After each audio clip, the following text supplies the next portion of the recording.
A viaSocket webhook is a unique URL that lets you receive data from your website, CRM, forms, or almost any tool you use. Once viaSocket receives that data, you can instantly send it to thousands of other apps like Google Sheets, Airtable, Notion, WhatsApp, Slack, or even your own database. This is one of the easiest ways to connect your tools and automate repetitive work. In the next 2 minutes, you'll learn how to use a viaSocket webhook to receive data and automatically send it to another app. For this example, we'll use Google Sheets, but you can connect your webhook to any of the 5,000 plus apps available in the viaSocket marketplace.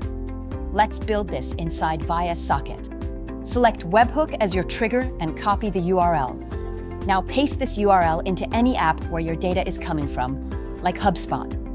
Now, send some dummy data to the webhook. As soon as the request is received, viaSocket automatically captures the data and displays it in the sample output: name, email, phone, and message. Now you have data from HubSpot ready to use in any app you want.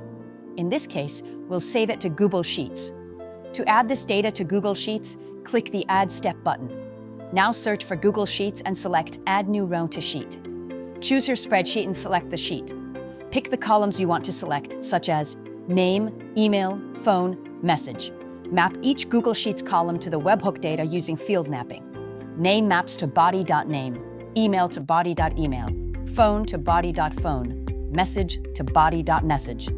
Click Test to verify the data is added successfully.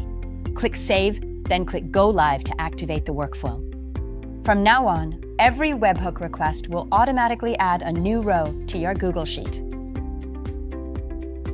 And that's Webhook. One trigger that lets your workflow react the moment it matters, then carry on by itself.